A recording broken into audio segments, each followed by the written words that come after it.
Have you ever seen it? That bright jacket, that bold print, that daring cut. It feels so unapologetically you. But then, the doubts rush in. I could never pull that off. What will people say? Everyone will stare, and just like that, it's back on the rack. The fear of judgment makes the choice for you. I lived in that fear for years. My closet was a sea of beige, black, and gray, safe, invisible. I once saw an incredible emerald green velvet blazer in a vintage shop. I went back 5 times but never even tried it on. The voice in my head was just aloud, "Who do you think you are?" That wasn't just about a blazer, it was about being seen, about daring to take up space. And if any of this feels familiar, I promise you, you are not alone. But why? Why does something as simple as a piece of fabric feel so powerful, so loaded with risk? It turns out, there are 4 major forces working against us, and if we want to fight them, we have to name them. First up is the spotlight effect. This is the psychological phenomenon where we massively overestimate how much other people are noticing us.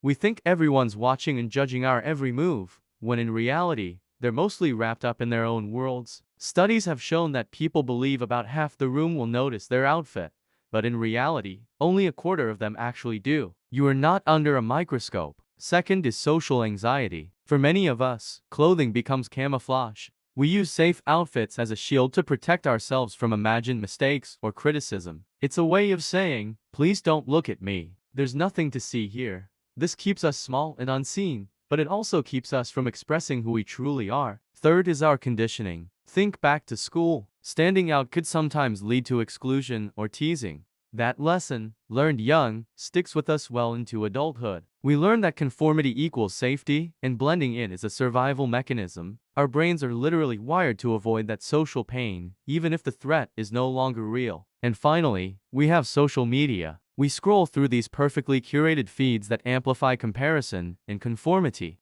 We see the same trends, the same aesthetics, the same approved looks over and over again. This constant exposure makes us second-guess our own unique instincts and pushes us toward what feels popular and accepted, rather than what feels authentic. And so, little by little, we retreat. We mute our wardrobes. And that voice inside us, the one that got so excited about that velvet blazer, it gets quieter and quieter. But the good news is, you can break out of the beige box. You can reclaim your style. It starts small, with building confidence and consciously shifting your mindset. The most important step is a goal shift. Start dressing for joy, not to avoid disapproval. Your style should serve you, not be a performance designed to silence others' imaginary opinions. Before you get dressed, ask yourself one simple question.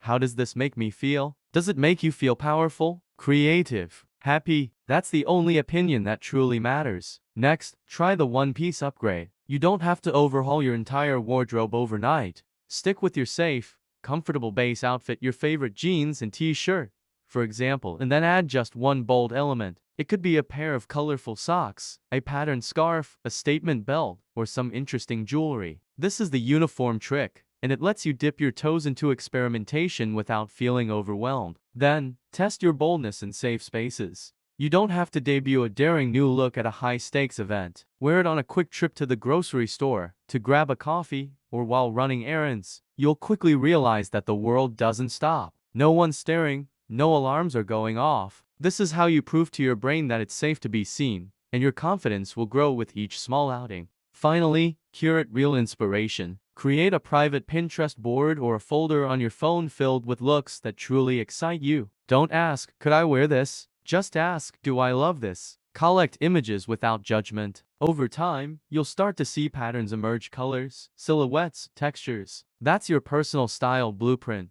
your authentic taste, waiting to be explored. Over time, my wardrobe started to shift. And yes, I finally bought that emerald blazer. The first time I wore it out, my heart was racing. I was braced for something, anything, to happen. And then, nothing bad happened at all. In fact, a stranger at a coffee shop complimented me on it. More importantly, I felt alive. I felt like myself.